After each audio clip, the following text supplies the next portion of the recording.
Hello and welcome to the Debrief Live. I'm Angus Scott. We have a podcast that is overflowing with topics and guests this week. Our transfer guru, Fabrizio Romano, has the latest on Manchester United's hunt for a centre-back, how the Premier League's top six may halt Newcastle's rise, and where will Spurs turn for reinforcements as their number of injuries climb. Also, we've travelled to Sweden to get an exclusive interview with Tottenham's Dejan Kulusevski. We've taken him back to where it all started, to the club that's as difficult to pronounce as an Icelandic volcano. But our main focus today is on something that has become farcical in the Premier League. You can insert as many jokes as you want, but none of them is funny or indeed original anymore. And nor is the VAR system itself funny, that is. We are asking, why is VAR so far from perfect? And what's next for the troubled technology? My right-hand man, Ben Jacobs, has just woken up from his jet-lagged slumber in Miami ahead of his latest Soccer X conference. Good morning to you, Ben. Good morning. It's too early here in Miami for all of those puns in the space of the opening 2 minutes of the show. It takes me hours to write them, of course. But if we are talking VAR, we need to talk to officials, people who understand the game, the technology, and certainly have a view on where it's going right or wrong. So we go stateside again and welcome back to the Debrief FIFA referee, Christina Unkel. Christina, I think you are based in Florida as well, so you're not very far from Ben. I'm not far from Ben. I'm going to say, Ben, it's not that early. It's almost 9 o'clock local time, but I'll give it to you because I know you just traveled in. He did just stepped off a flight. And also with us today is the former Premier League and FIFA referee, Mark Halsey, a man with plenty of opinions about the current state of the refereeing scene. And Mark, no longer in the UK, just taking early retirement out in Spain. That's it, the southern Spain. The sun is shining on the Oliver Costa, guys, and it's absolutely glorious here today. Well, sorry to drag you inside to talk to us, but we have a very important topic to talk about. Let's come to you, Mark, first. In your opinion, what is wrong with VAR? Listen, I think, it's been in the Premier League now for 4 to 5 seasons. The IFAB protocol is in place. And I think it needs now a total reform because it's not been changed in 4 to 5 years. Now, I think if we go back to it in its early days in the Premier League, the PGMOL were not following the protocol laid down by IFAB, whereas VAR were making the on-field decisions. When there was a review, the VAR were making the decisions, whether it was a penalty, not a penalty, was it a send-off, was it not a send-off. Now, we know in the protocol, the referees have to make that decision. The VAR has to recommend a review for the referee to go and make that final decision. So it all started going wrong there for me in the UK. That never happened around the world. Never. I mean, my good friend Peter brought the VAR into the MLS. Peter Walton, that is. Yeah, Peter Walton, yeah. And he'd done a very good job. Now, I think as well, the training education's got to be better. I think at present, obviously, I don't know if the guys watch a lot of the Premier League in Florida. I imagine they do. I think at present, there's far too many inconsistencies with recognition of challenges, handballs, when to come in, when not to come in. I think there's a lack of confidence, and that comes with the training, education, the leadership and direction of what's going on now. And I think that also with that brings that the guys don't know when to come in and they don't know when not to come in. And also I think we've got a massive problem, not just in the Premier League. I think around the world with handball. It has to be a deliberate act. The arms have to be in a natural or unnatural, and they've got to decide. Now, for me, I don't think the current referees in the Premier League know what natural and unnatural is, because there's so many different phases of play where your arms are in a natural position, and I don't think that we've had enough training education on natural and unnatural. And for me, the best people to come in and train our officials is ex-managers, coaches or players. they have to have something to do with it. And also, what is a bad challenge is what is not a bad challenge. And I've seen many handballs, and we've seen handballs given recently, and you're thinking, that's not deliberate. His arms are in a natural position for that phase of play. And that's the problem we're getting. And that's where we're getting inconsistencies. I mean, I saw a game this weekend, was it at Brighton, where the Sheffield United players he's clearly moved his arm towards the ball, and no review. Now, for me, that is a clear and obvious error, because he's turned his back, he's pushed his arm towards the ball. For me, that is where VAR should come in and recommend a review. And then on another week, it will be recommended for review. So we're having so many inconsistencies with so many things, and also with subjective decisions. You know, is it a red card? Is it not a red card? And I still feel there's still a lot more training education regarding challenges. What is a serious foul play challenge? What is a reckless challenge? I mean, we've seen. I mean, in the Tottenham Chelsea game, we saw a challenge in Ndoggy, I think, the first challenge where he's got a yellow card. I think it was on was it on Raheem Sterling? And you look at that and you think that met the criteria for me for serious foul play. So why haven't VAR got involved? Because if everybody is saying that is a poor challenge, it should have been a red card, everybody can't be wrong, can they? So I think there is a big inconsistency, a lack of training, education, leadership and direction on VAR. Christina, for you, what are your doubts about VAR at the moment and the way it's being officiated, not just in the Premier League, but around the world? Yeah, so I was part of when Major League Soccer implemented in one of the first leagues in the world to implement VAR under the guidance of Howard Webb himself specifically. And we were part of that first group that started the process. And, I think Mark hit it on the head a bit when it comes down to training, protocol, systems. I personally don't think VAR, in how it is drafted and created, there's a couple of minor tweaks I would like to do to it, is in and of itself broken, right? It's essentially in the application of how it's being done.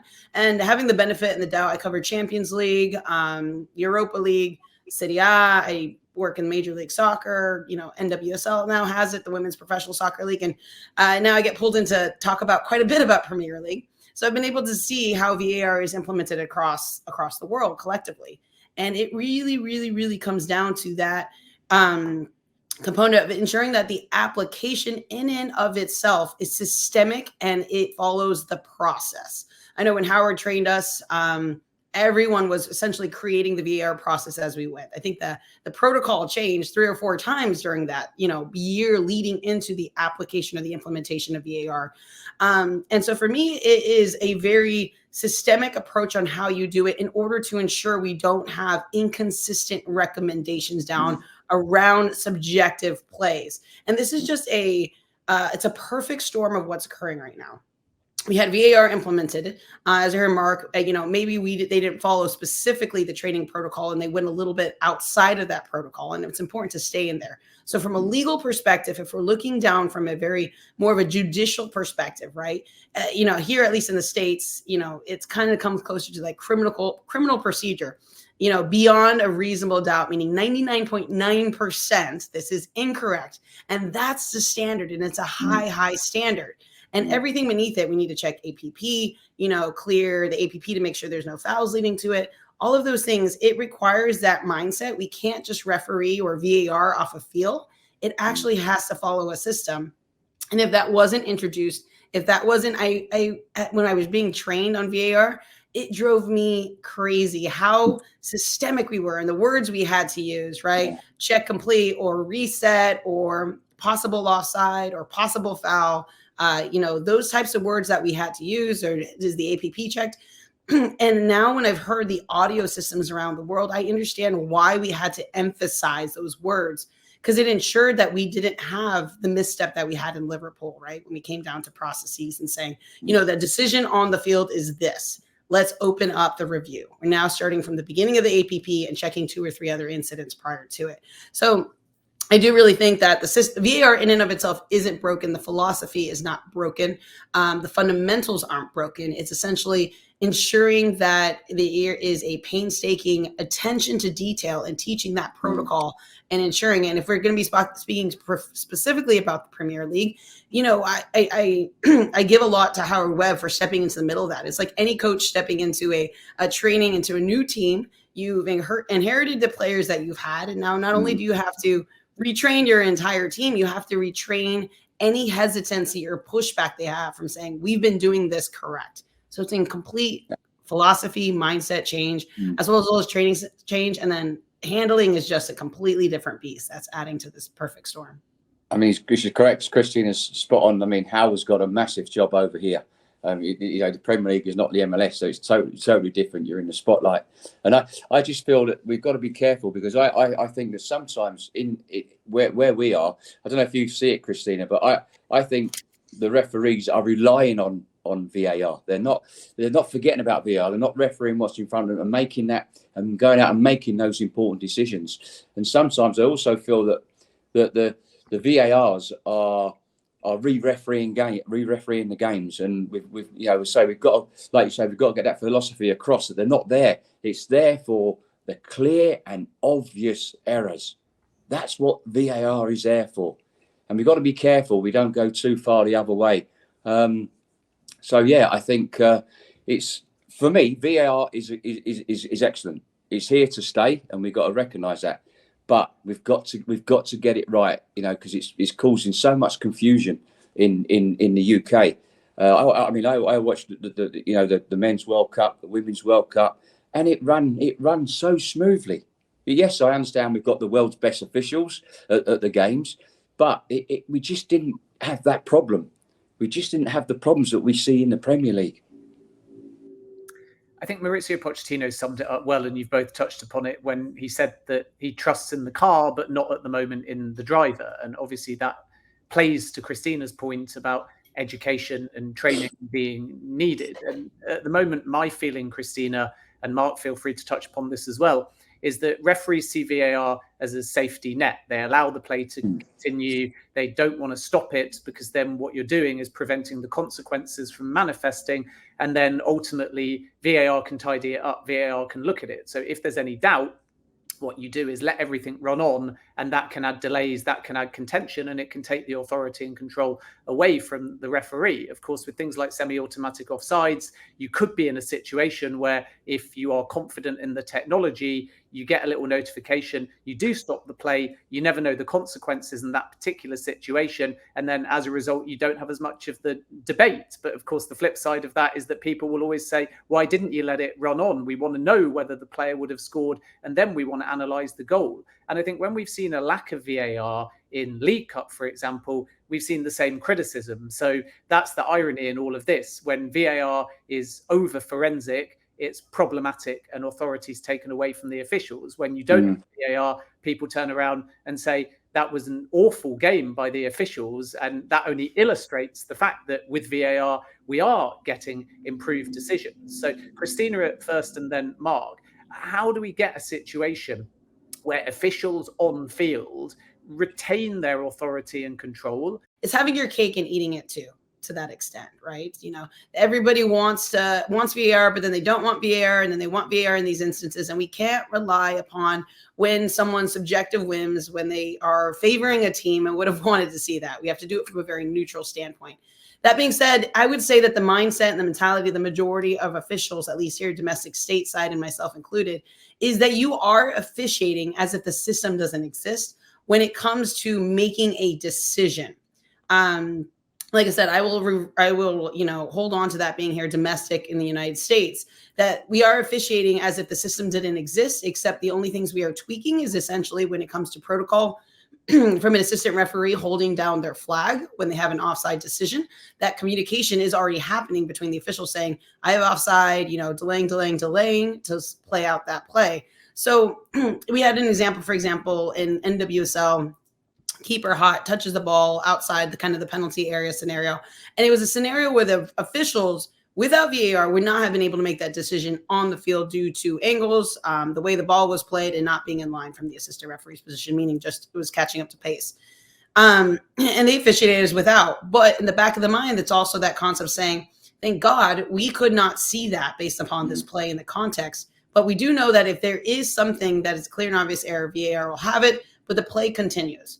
So, everyone's kind of, I've gotten a lot of these kinds of comments of saying, referees use VAR as a crutch. They're relying too much on the system. No, they're just officiating as they should be officiating and making those decisions, knowing that in the worst case scenario, VAR is in the back end. We're not relying upon it. We're not saying we're not making a decision. No decision is a decision in and of itself, right? So every time you make a decision or not make a decision, it's a decision.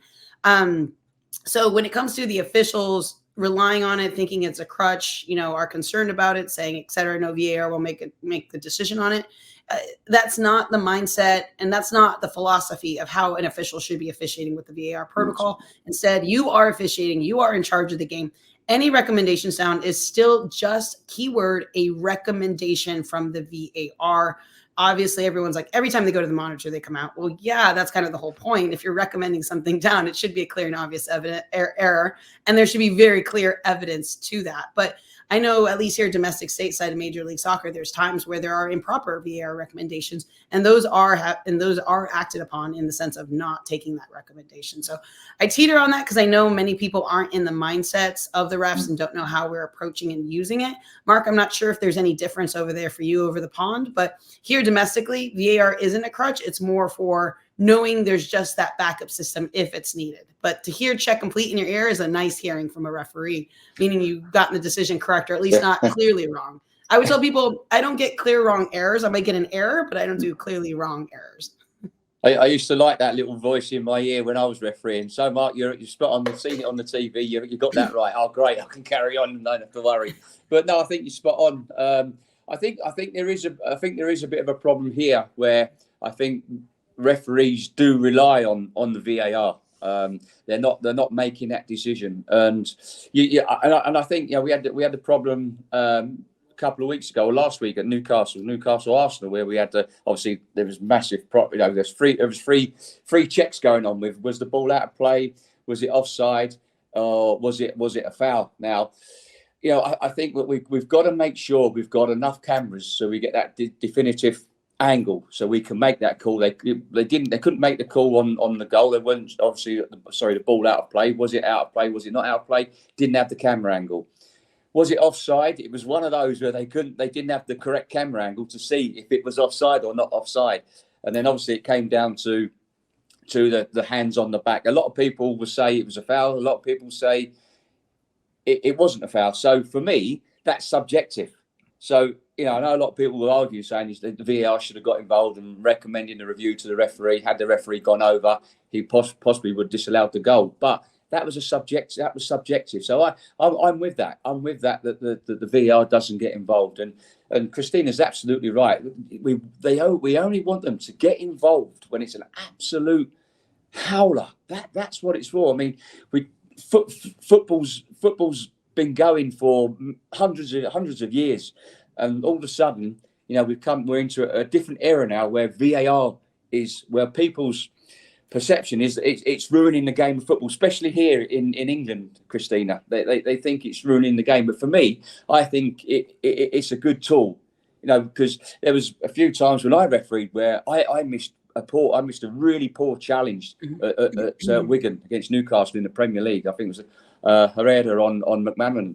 And if I had VAR that day, I know VAR would have got involved and said, Mark, you need to go and look at this. And I know straight away, I would have only needed one look, and it'd been a red card. But what I think we need to look at as well is that when they view these challenges in the Premier League, I don't know if you've seen it, Christina, but as soon as they go to the screen, it's there in slow motion. It's there in stills. It's there in stills, and we know what stills put into your mind straight. As soon as you see the still picture, you think, God, that's a shocking tackle. But I think we need to make these decisions and look at these decisions in real time, in real time. And I think we need to look at a time as well, because we're in the UK. Sometimes it's taking 3 minutes or more to look at these decisions, to check these things out. Now, if you're taking that long to decide if it's a penalty, is it not a penalty, then you go with the on-field decision. I think if you've got semi-automated offsides in the MLS, now? No, we do not. I mean, the only ones I know is Champions League, Serie A, who's actively using semi-automated offside, but Major League Soccer does it. We don't use the offside lines either. We don't have that extra implementation. So when we talk about offside, no one's up in the air, because if there's any doubt, it stays down, and people prefer that, right? Because we want goals. But you hit it on the head when it talks about the stills. And one thing I want to clarify about the still shot, for those who don't know, because you're right, everything looks worse in slow motion. Everything looks worse in that. But the reason why the still shot is first issued down to the referee is to show points of contact. So depending on the context of the play, if we're talking about serious foul play or violent conduct, you must show the referee first point of contact, because if the point of contact is studs on top of the boot, we shouldn't be showing the referee that unless we're undoing a red card, right? That's why, and just to kind of clarify for people, usually when the referee is going over, the communication should be from the VAR to the referee saying, Mark, I'm sending you over to the monitor. I'll be first showing you a still shot of the point of contact. From here, you'll see studs going into the high, let's use, Rashford, right, in Champions League, studs going into the ankle, high ankle. You'll clearly see the point of contact. The next still shot, or the next shot I'm going to show you, is actually the play in 50%, meaning the speed will be at 50%, so you can appreciate the contact. And then finally, the last one is, now I'm going to show it to you in full play so you can appreciate speed and force into this context of the play. And that's where I talk about it has to be systemic and procedural, and it has to be proactive even before the referee gets to the monitor. Mentally, you are resetting the frame of your referee so they know what they're looking at, why they're looking at, and then being able to say, and I'm also going to give you the appreciation and the feel for it in full speed, so that referee can use the field as well as a video experience. It's interesting. I mean, you talk about, sorry, Angus, can I just go on, Mark? No, you carry on. Yeah. And then I'll come in. Christina, I mean, you talk about the Rashford challenge, because there was a lot of condemnation here in the UK that's saying that was not a serious foul play challenge. Now, when I saw that, I looked at that and I thought, did that meet the criteria? I mean, I won't ask you. I'll ask your view in a second. But when I saw that challenge, I looked at that and I thought to myself, did that challenge meet the criteria of serious foul play?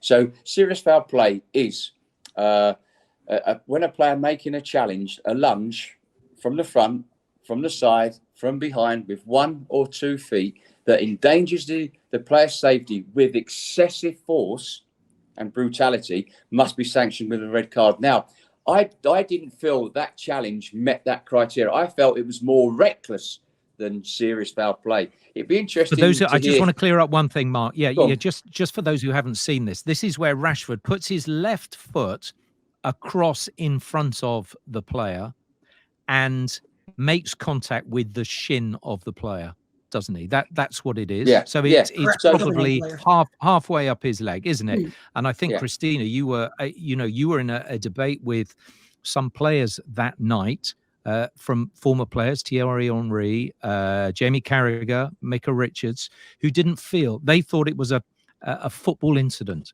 They felt that didn't warrant a red card because, that happens all the time. Mark, you come back at this. I know on the night, Christina, you said that is a red card. By the statute of the law, that is a red card. Mark, sorry, I just wanted to clear that up. So that brings in the subjectivity and clear and obvious error. Now, listen, as you know, I've played the game. I played the game as semi-professional for many years before I became a referee. So I was always known as a player's referee. But don't get me wrong. I know the difference between serious foul play and reckless, and I just felt that there was a bit of subjectivity on that challenge because it didn't meet the criteria of serious foul play, and I just felt it was more reckless than serious foul play. But Christina will say it's a red, and I thought it was yellow. So there's the subjectivity from two referees in one challenge. Yeah, I mean, I was hanging my hat on. For us. Yeah, I know, right? And then you guys are sitting there being like, "Wait, you guys have the exact same training." The portions of it, because not every play is the same, and that's the one thing I always want to qualify. And you're right, Rashford's essentially overstepping to create that, essentially to brace and protect the ball. going in that. The Copenhagen player's foot is already in that position. Does he have the right to play and put his foot there as well? The answer is yes. He was actually there first, right? So Rashford's going in to try to create the space. Now, the facts that are one of the things that people had to eliminate from their mindset is intent. Everyone was hanging their hat. Micah Richards was hanging his hat on intent. Rashford didn't intend to do this. I'm like, you're 100% correct. He didn't intend to not in do the laws of the game. Intent isn't in the laws of the game. And people are like, well, there wasn't malice, there wasn't this. You don't need that. We're looking at factual scenarios, and it's just helping people to understand from a refereeing perspective, what were the facts that threw that over? So when we talk about serious foul play and excessive force, the excessive force element comes into the context of that play. And here the Copenhagen player's foot is set, studs in next to the ball, and it's trapped. It's caught. The feet are in the grass. It's not up in the air so that if Rashford hits it, there's leeway, right? It is stuck in that ground. So when Rashford's studs come in high in knee, he has no give. So essentially, and if you take a look at it, I know everyone's like, oh, it's slow play. I'm like, fast play, it probably hurts even more, right, than slow play. You literally have his whole ankle buckling in. And because his foot's stuck in it, you don't need a lot of excessive force. You don't need Rashford running in 15, 20 yards, studs in and taking him out. You don't need a lot of excessive force. And that's why that pendulum of defining excessive force comes into each context play. And so for me, because he doesn't need as much speed, force, the point of contact, and how the Copenhagen player's foot was set in there, that he had no giveaway, rised it to the level of what I consider serious foul play for excessive force. In this scenario, once you remove or don't even have that discussion of intent. Yeah. If there's one thing I've learned with you, Mark, and we've worked together quite a lot in a TV studio, you always say that, intent is nowhere in the law. It either happens or it doesn't. And it doesn't matter if you mean to do it or you don't. The consequences are the same. Yeah, because there is no intent. Well, look, we'll come back to this because from a television, and look, Ben as a journalist, me as a journalist, worked in TV a lot, and you talk about the number of cameras there and not getting the right angle. We can discuss that a bit after we've heard from Fabrizio Romano, because away from the VAR world, we need to know what's going on behind the scenes in the transfer market. As ever, our transfer guru, Fabrizio Romano, can tell us more, and I caught up with him just a little bit earlier. Fabrizio, thanks once again for joining us. Let's start with Aaron Ramsdale. Is there any possibility he could move mid-season, that he could move out of Arsenal during January? I think it's a possibility because he's not playing, but it's not something guaranteed at all. When I'm speaking to my sources on this situation, what I'm told is the goalkeepers market is always not easy at all. Usually when big goalkeepers, important goalkeepers like Ramsdale move, is when you have kind of domino effect on the goalkeeper situation. And in this moment, we don't see this kind of effect. This is also why, for example, David De Gea is still available as a free agent.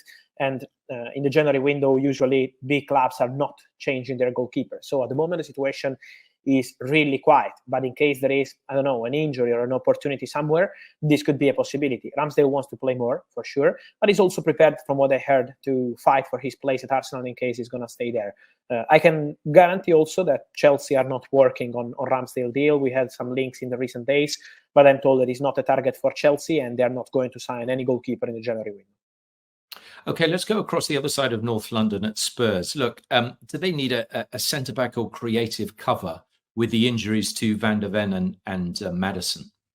Yeah, they will look into opportunities, for sure. They're not desperate with that. Of course, they've been really unlucky with all these injuries at the same moment. As you mentioned, Maddison, Nicky Van der Ven, also Richarlison, who is an important player for them. So many injuries, but at the same time, they are really not desperate because they know that these players will be back by the end of December. So they will be ready for January. They will be ready to compete with their best players. And so I think they will look into it at the end of December. How is the recovery process for these players and what kind of players they need? I don't see Tottenham spending crazy money in January. From what I'm told, this is not the plan. This is not the idea. They're also happy with the balance they have in the squad right now. But obviously, the recovery process is going to be important to see if they want to add some player and in which position. But I think they could do something in the final days, maybe, of the January window. What about Manchester United and their search for a centre-back? And also, I suppose, the question why Rafa Varane is not playing. Yeah, Rafa Varane, the message that we get from Manchester United is very clear. Is tactical decision. Erik ten Hag is very happy with Harry Maguire this season in general, very happy with his approach, with how he's playing, his mentality. So they're very happy with him. And Johnny Evans is partnering very well with him, so this is why they believe that this was the best pair. But now with Evans' injury, I'm sure that Varane will get more game time, and they will try to fix the situation. So it's about the rotation. It's also true that, of course, in case they receive some important proposal in January, the situation could be different for Rafa Varane. At the moment, I'm not aware of any concrete negotiation yet, but in case something happens in January, I think that could be an open situation for Varane in 2024 in the January window. And for Man United, the priority from what I'm told since September is to sign a new important centre-back. Then they will decide what they want to do in the January window based on what kind of opportunities there will be on the market, because many of the names we have mentioned here multiple times for Man United are not available in January. For example, players like Todibo is a really important player for Nice, or Tapsoba is a crucial player for Bayer Leverkusen. It's not easy to go and sign these players in the January window. So if Man United can find the right opportunity, for sure they will be into it. Otherwise, it will be in the summer. But the idea is to bring in an important centre-back in 2024. Okay, let's move on to a left back, not a centre back, but a left back also in Germany, Alphonso Davies. Now, you've been talking recently about a potential move for him to Real Madrid. Yes, this is a possibility. Let me say that the situation of Alphonso Davies is quite special because he's under contract till June 2025, but the agreement to extend his contract, a new long-term deal at Bayern, was almost done. It was in March. Yes, it was March, beginning of April, when they almost agreed all terms of the new contract. Then what happened is that Bayern changed everything. So Nagelsmann out, Tuchel in, Kahn out, also Hasan Salihamidzic also out. So the whole management and the manager left the club, and they changed everything. New director, new CEO, new manager. So they had to restart the conversations with the agents of Alphonso Davies. And from what I'm hearing at the moment, this conversation is not that positive. So there is still no agreement between Bayern and Alphonso Davies on new contract. And there is a concrete chance for Bayern to sell the player in next summer, because they don't want to sell the player on a free transfer in summer 2025. So for the January window, I don't see anything happening for this one. I don't see Alphonso Davies leaving Bayern, but for the summer could be different, and Real Madrid are interested. Real Madrid really appreciate the player. Real Madrid believe they need a new left back in the summer transfer window, and so Alphonso is in Real Madrid list for next summer. It's interesting you say, Real Madrid needs someone during the summer and they'll want a left back then. The implication coming out of Real Madrid is that they don't and will not sign anyone in January. Is that your understanding? Yes, this is their private and public message. Carlo Ancelotti said that in his press conference, but it's the same message I'm getting on the club side. This is really something that I expected, honestly. This is how Real Madrid work usually. So they never go on the January transfer window, despite injuries or any other situation. They are still very happy with the squad they have. Of course, they were really unlucky with the ACL injury for Thibaut Courtois, and the same for Militao, but they see the team reacting very well. So if the situation will stay like this and they don't have any other injury, they will do nothing in the January window. They're happy with the squad they have, and they will start planning for the summer. This is Real Madrid model. They use the January window to plan for the future. Last year, they signed Hendrik for the future. This year, they are planning, as we mentioned, Alphonso Davies and maybe something else for the summer window. So Real Madrid use the January window and December, also February, to plan for the future.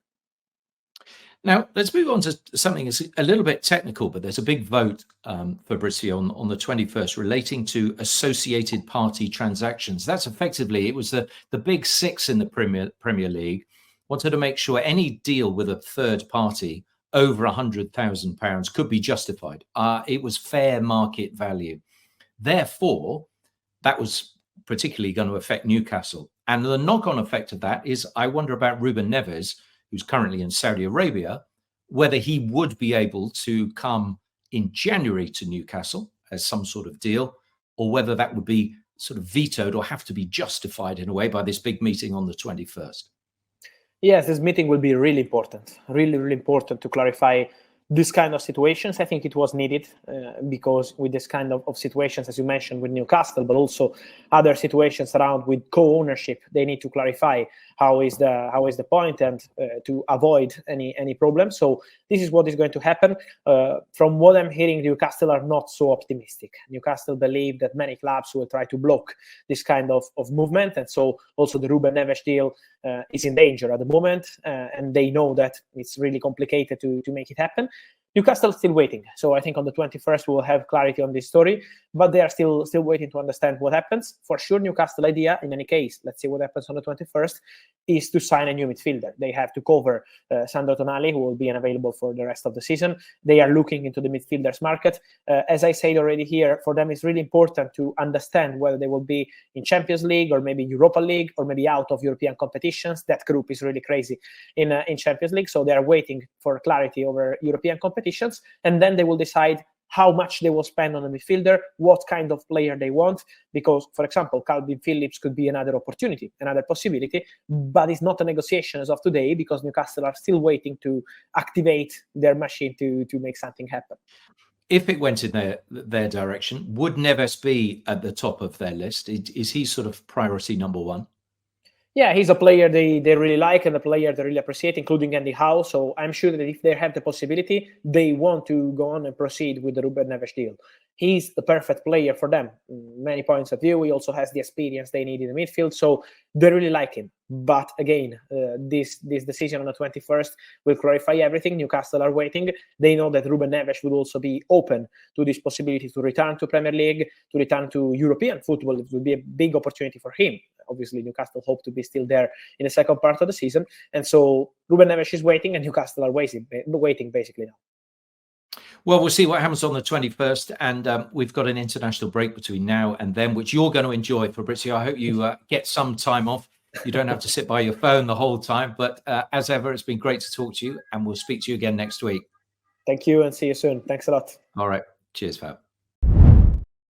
Successfully. Fabrizio talking to me a little bit earlier on today. Hello, I crack on. Oh, Mark's on the phone. We don't want to interrupt him. Gee, sorry, he's so busy. Honestly, you're busier than Fabrizio Romano. Yeah, no, it was my good mate Peter Walden. It was Peter Walden, my good mate. Oh, Peter, he's right. Add him to the conversation. Yeah, exactly. He should come and join us. Right, I'm going to put you back on the spot then, Mark, because during our previous conversation. Don't. Yeah, go on. We were talking about that Anthony Gordon goal, okay? It was looked at for three different reasons. Whether the ball had gone out of play, this is Newcastle Arsenal, whether the ball had gone out of play, possible offside, that he was actually offside, and a possible push by Joel Linton on Gabriel. Now, you said it could be interpreted either way. Let's take away the first two, whether the ball was in or out of play, or whether it was offside. But the possible push comes down to referee or a VAR decision that will ultimately fall with the referee. What was your opinion? You said it could be interpreted either way. What would you have said if you'd seen it? You'd been the referee that night. Well, listen, it's one of those. I mean, it's so the referee makes so many decisions during a game. Like Christina said, a non-decision is a decision. I think if for me it's subjective. I think if the referee sees that on the night and he gives that and disallows the goal for that push, then I think then everybody would accept it. So and I think looking at it, I think VAR's not got involved because it is subjective. A lot of people say it wasn't a foul. A lot of people say it was a foul. So for me, that was a subjective decision, and I think VAR were right to stay out of it. So it wasn't a clear and obvious error that they were going to look at again. Christina, you saw that incident yourself? Did you? Do you think it was a foul? Yeah, that would be something that we would recommend here in Major League Soccer for that. And yes, when you jump, especially you're using your arms up, but there's a difference between using your arms and placing them on one's back versus the full extension and pushing through the back. And then you're taking a look at that, and you're also taking a look at the trajectory of the ball and when was it there, right? Did Anthony Gordon, did he get his head on it before the extension of the push? Was it simultaneously, or did he get the push off before he got the header? Those are the facts that we have to take a look at to determine that. And if I remember correctly, just off the top of my head, the full extension through what I call the numbers, right? The back, your back numbers, that full extension through the back and then the header into the back of the goal, based on that sequence, would be something to recommend down for the referee to take another look at it. Because as Mark mentioned, you take a look at that and you're like, yeah, I think 9 out of 10 people, if we're sitting in a clip analysis room, if we threw the clips up and we're all in a conference drinking our hot teas with our little pad papers, right? All in our warm-ups, as we always do, like everyone would say, yeah, that's a simple foul. It's a simple expected foul. And that's why we would recommend it down, because if the referee took 2 looks at it and said, push extension through the numbers before the ball got there, and then the header in it is a simple foul. No one's going to complain if we give that foul coming out. I say, I think if the referee gives that on the night, there's no complaints whatsoever. But I think when you look at it, Gabriel is already going down. He's already going forward. So he's already on his way down. So I think that's why VAR didn't get involved in that situation. And Howard's been an advocate of a high bar and getting involved in those situations in the Premier League with PGMOL officials. I want to move on to another incident that obviously made a number of headlines. Christina, we spoke about this also the last time you were on the show, and that is Darren England and Liverpool's disallowed goal. Luis Diaz's first half strike ruled out for offside against Spurs. There was obviously a miscommunication as to what the on-field decision was, leading to play restarting very quickly. And then under the rules of the game and panic in the VAR room, we saw nothing called back, and ultimately the goal not given, Jurgen Klopp calling for a replay. Now the dust has settled on that, Mark and then Christina, what have we learned from that incident? I'm not entirely comfortable as a journalist, as a football fan, hearing, for example, that Darren England won't be refereeing Liverpool games, because you suddenly then create a situation where clubs can pick and choose the referee and the punishment doesn't meet the crime, because there were a whole range of things that led to that decision. So surely we should be learning rather than punishing from that kind of incident. Absolutely agree, Ben. Before you come back, it's not rules, it's the laws, okay? Laws of the game. Ben's been in America too much. They call it rules. That's a yellow card for you, Ben. I actually prefer rules, because law implies rigidness. Rules implies something we can debate and fix in a more flexible way. Well, I think you're right. I mean, when Howard first come here, me and Howard go back many years and we're good friends.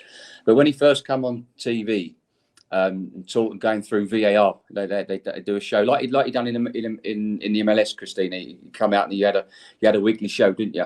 Well, on Sky here, he does it. He's done a monthly or a couple of monthly shows, and the first thing I picked up was the chit chat that goes on, that's been going on between the referee and the VAR. And for me, it was far too much talking going on, far too much confusion. Too much confusion, and it's just got to be simple to learn. I know we heard, they said, they didn't know whether they didn't realise, or the VAR didn't realise that it'd been disallowed for offside. The check was over. Yeah. So they didn't realise, but as soon as see, that's why I think we need to hear the conversations. And you touched on it earlier, Christina. Holding the flag. He's offside, but holding the flag, ball goes in the back of the net, flag goes up for offside. So everybody knows in that VAR room that they've disallowed a goal for offside. So when we hear the chit chat, it was far too much and not concise and straight to the point. So what was going on?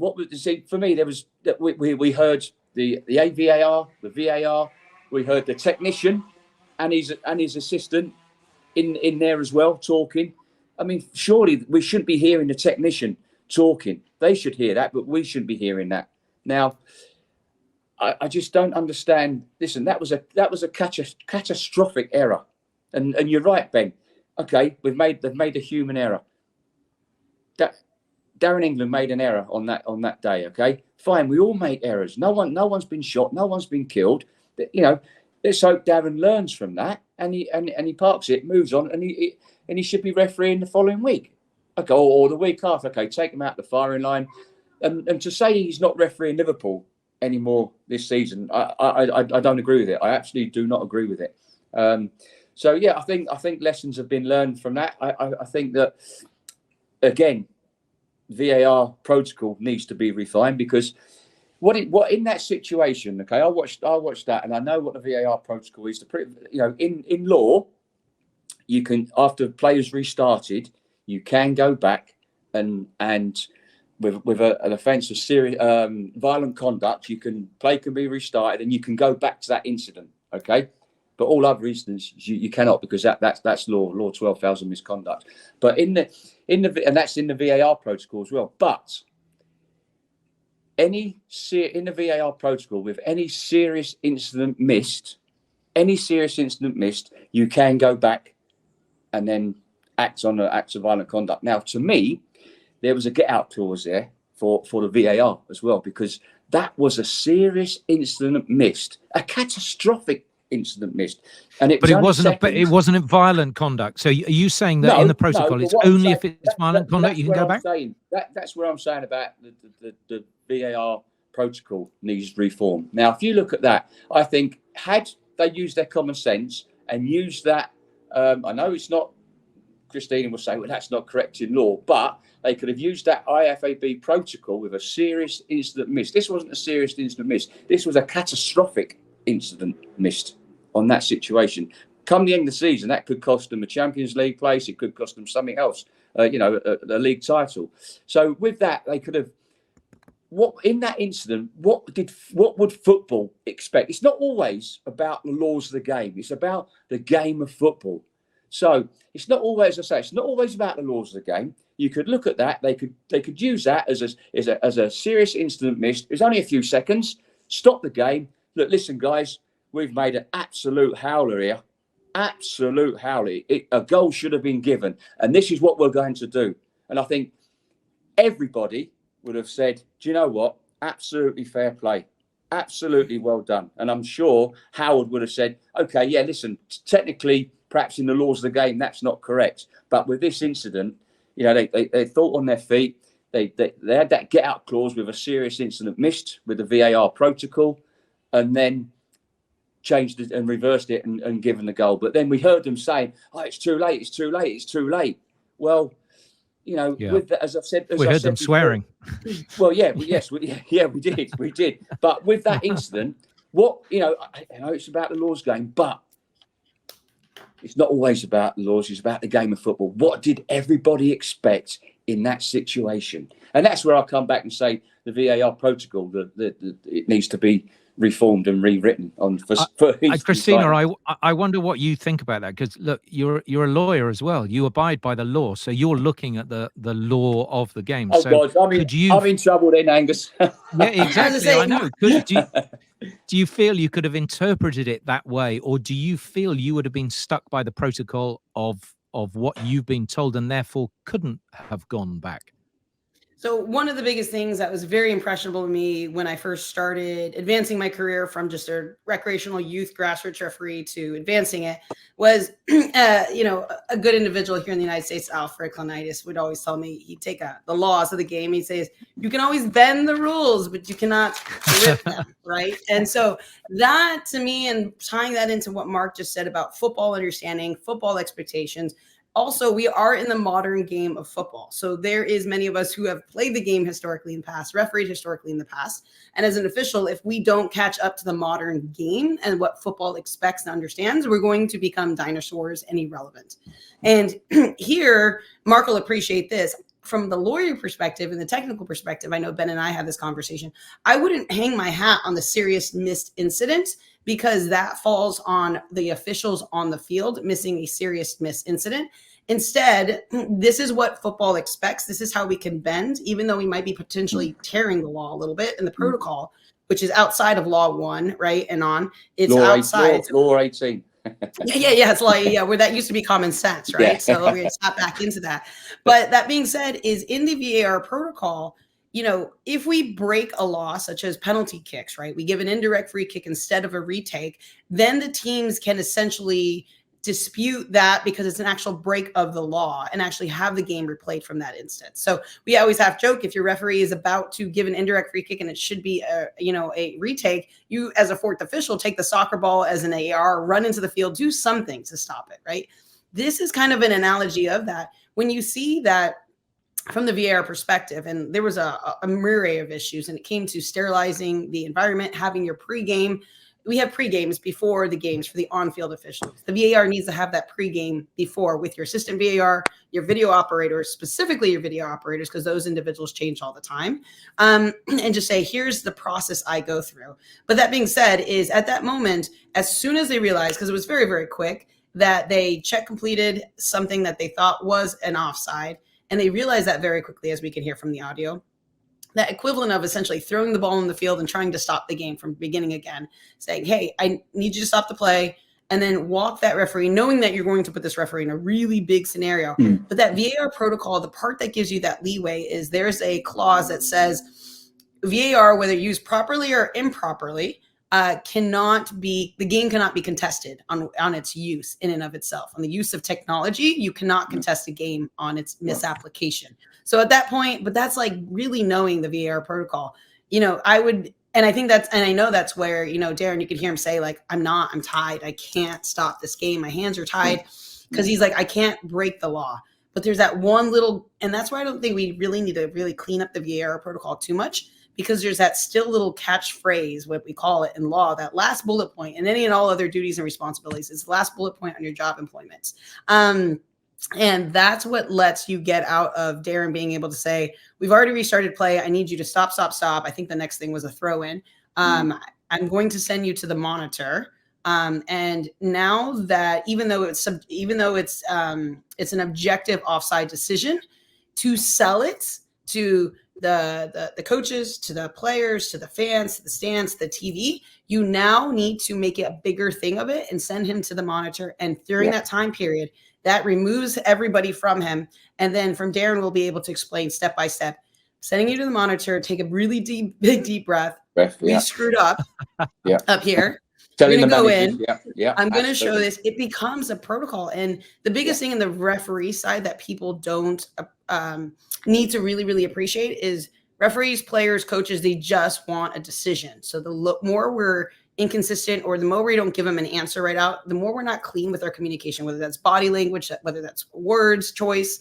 That's what really frustrates players in the rest of the football world. So at that point, I do think he would have gotten away with that little catch-all phrase in the VAR protocol. And I do think I'll just butt in one. No, I do think, having watched 7 weeks of the Rugby World Cup, and I know they are incomparable games, but the way the officials talk to each other and everybody hears what they say, but the referee is in charge at the whole time. He says, what I am seeing here is XYZ, and then he'll say, does anyone disagree with me? And I think the fact that everyone can hear that communication helps everybody out, players, managers, and the crowd, which is really important.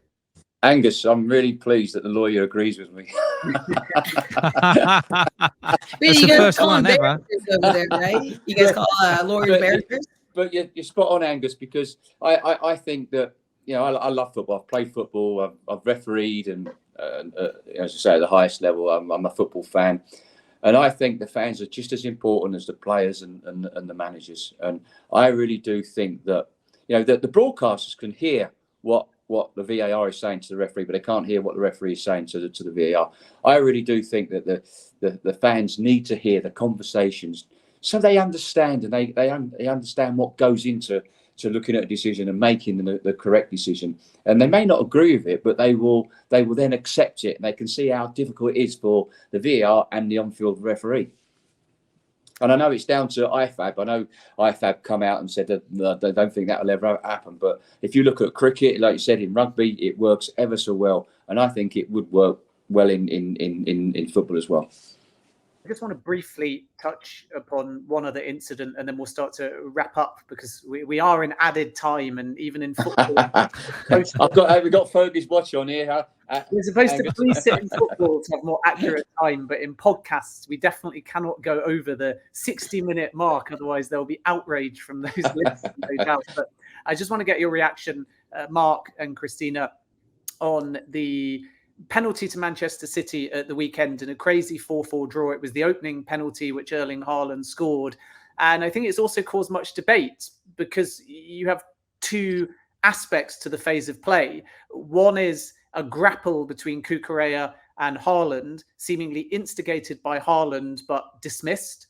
followed by Cucurella continuing his contact in the box, and then that was given. And because it was given by Gary Beswick, who had the best view of it, I think VAR felt that they didn't want to overturn it. But the reason I want to discuss it, Mark, is because I feel like in that kind of incident, if the assistant on field hadn't given it, then VAR wouldn't have had a problem and would have also said no penalty. But because it's been given on field, then VAR are happy to look at the second part of contact and for some reason ignore the fact, presumably because they think it's kind of 50-50, that actually Haaland has probably instigated that incident and yet ended up getting a penalty out of it. So what did you make of that incident? Was it the right decision? Well, listening to what Christina said earlier with the Newcastle and Arsenal game, obviously VAR should have got involved. But listen, I think looking at from where Anthony Taylor's position was, I think he wouldn't have seen that initial grab by Haaland. I thought Anthony Taylor refereed the game extremely well. You know, no one talks about the referee. If it weren't for the way he refereed that game, it wouldn't have been as entertaining as it was. So, just let's applaud Anthony Taylor for the way he refereed that game.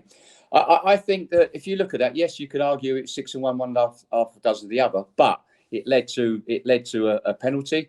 I think Haaland committed the first foul, and I think had Anthony Taylor been offered or recommended a review to go and have another look, I think he would have been given a free kick to Chelsea, and a penalty would have been overturned, in my opinion, because you can clearly see Haaland's got hold of him first, hasn't he? So he stopped him from getting in front of him. So he's got hold of him. That gives him the opportunity to get in front of him. And had he not grabbed hold of him first, he wouldn't have had that opportunity of getting in front and then obviously Cucurella making a foul himself. So I think had Anthony been afforded another view by a recommendation of review, I think a free kick would have been given to Chelsea. And I agree. I think that this is why facts matter in this scenario, right? And to your point, Anthony Taylor is seeing the second sequence of play there. And if the AR is not assisting with that first information, which is a hard thing to assist based upon the distance and the location of where the play occurred, this is where something I would want that recommendation, because it's easier to explain out. Not that this is our standard, but, having to sit on essentially the MLS 360 show and other shows such as that, you are the first voice. So it's like, what would football think is just and fair in this scenario? Is it just and fair to give Haaland the penalty kick? The answer is no, because he does truly impact. And to your point, he pulls him back. And this is different from, I'm going to give the comparison of the Manchester Derby, right? I think it was Roger or whatever. It was the hook that he was going through. There was no fight. There was no pushback. Literally it hooked arm beneath his waist and dragged him back before the play occurred where he would have been if that. So that's why when we talk about these plays in context, you can't just wrap them all in together. It really comes down to the specific facts. And in this case, I think the recommendation from a VAR should have been, I know you have penalty on this, but if you see the play prior to, he ends up getting fouled. Simple foul, once again, upper body, not playing the ball in any kind of manner. And I think that's where when we talk about upper body fouls, such as holding, those fall more or less into subjective, because you can't play the ball in a fair manner. You can't play the ball necessarily the player in a fair manner if you're doing a full pull and a drag and that. So I think that's where football would be fine with this recommendation down. And just kind of the final thoughts on some of this is, like, as Mark mentioned, is, we have club and then we have country. And then he talked about how FIFA at the World Cups did a good job with VAR. There's so much mix of information that gives back, right? So did FIFA do well? Yes, because they worked with those individuals for 4 years. And, some of these World Cups, they have them for 8 years, right? And so their standard comes down to, with all due respect, not clear and obvious, but do you think the referee needs to take another look at it, right? And that's, not protocol. That's a little off script, and that's maybe okay in that environment. But then you take that mindset and even the instructors and you bring them back into professional and club football. And that is what I think can kind of affect essentially the fundamental elements of the training and education development that Mark was talking about a little bit earlier. I know that's a completely different segment and different discussion. So I'm just going to open up that can of worms for Mark and I to get invited back. That's one for you. I think, Christina, we don't need to invite you back. You can just come on anytime you want, because I think what anyone who's listened all the way through this pod is that we're still to get VAR right. I mean, nothing has been resolved. We're all still learning. Officials are really still learning about the system. It's a shame that it's taken so long.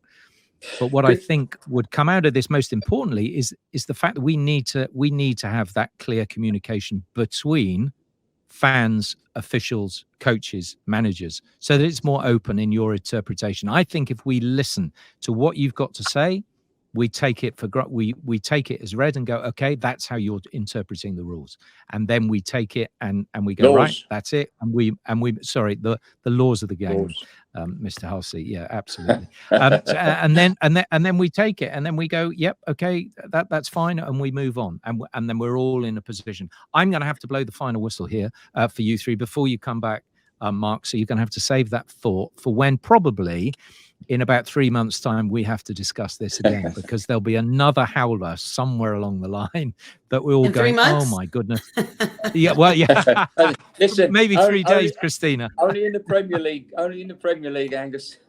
Well, I think you're right, Mark. Unfortunately, it seems that we have interpreted it so badly and instrumented it, sort of implemented it so badly. But hey, the biggest league in the world can't get it right. That's the failing grace of the Premier League. But anyway, at this point, I'm going to say, Mark Halsey, thank you very much indeed. Christina, Unkel, lovely to have you back here once more. We will have your company again. Ben, enjoy the Miami sunshine, and come back to us next week after you've dealt with Soccer X. It's been great to have your company again. Thanks all very much indeed. I'm going to leave you because, as we've discussed, that bonkers Tottenham-Chelsea game was perhaps the most bizarre match of the season, thanks to VAR. And Spurs' new signing, Dejan Kulusevski, was part of the drama and scored the first goal, in fact. It had been a dream start to the season for the Swede before that mad Monday night. And then the Spursy 2-1 collapse against Wolves happened at the weekend. Well, we took Dejan back to his hometown club in Stockholm, to IF Brommapojkarna, or BP for short, as part of the FC Futures campaign. It's an initiative that's a joint venture between UEFA and EA Sports, and it combines football and gaming to inspire the younger generation.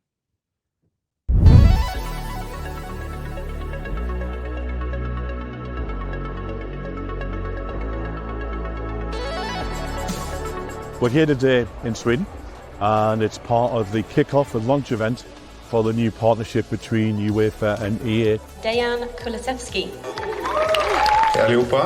It's a pleasure to be here and to help everybody, and special to be at this place. So inspiring to have Kulusevski here. In this very venue, he spent hours upon hours practicing, learning, enjoying football. 15 years I was here. It was a good club. It's the biggest club in Sweden for talents, for young talents. All my friends come from that club, so it's a great club, and I have great memories and still have contact with coaches, with players. So it's a great club, and that I hope will get even better in the future. We're seeing lots of young people have the chance to practice on the pitch, practice skills, and then also see those same skills within the virtual game.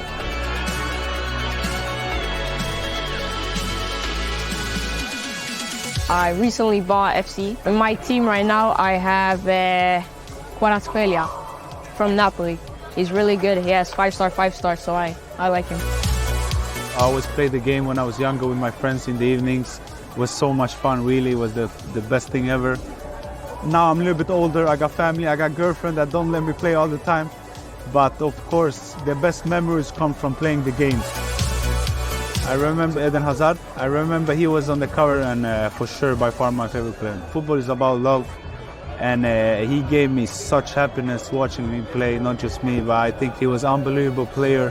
And I remember going to school and being happy because he had a game after the school. So he changed the days because the days went faster, and then when he played, I just enjoyed. I'm so sad that I never played against him or with him.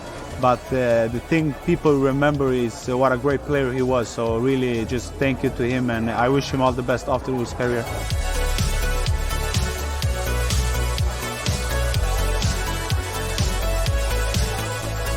Sport for young kids is a vital tool for life. It's a place where they can learn so many skills that help them in all parts of their life. And obviously health, mental health, physical health, the life skills they can learn, and resilience, respect, teamwork, leadership. Playing with everyone was really fun, and we had a great time together. And seeing Dejan, it's like motivational boost. Like, you know, you want to be like him. Just coming back home here, seeing the kids, I saw some great kids that love football, that great talents, that's good with the ball. Through our relationship with the EA game, it means we can talk directly to players, we can talk directly to teachers and coaches, and really football has so many great things going for it, as does sport.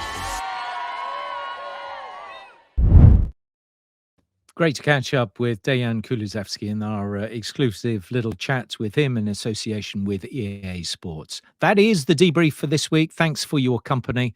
Thanks to my guests as ever. And we'll be back next week with more on the debrief.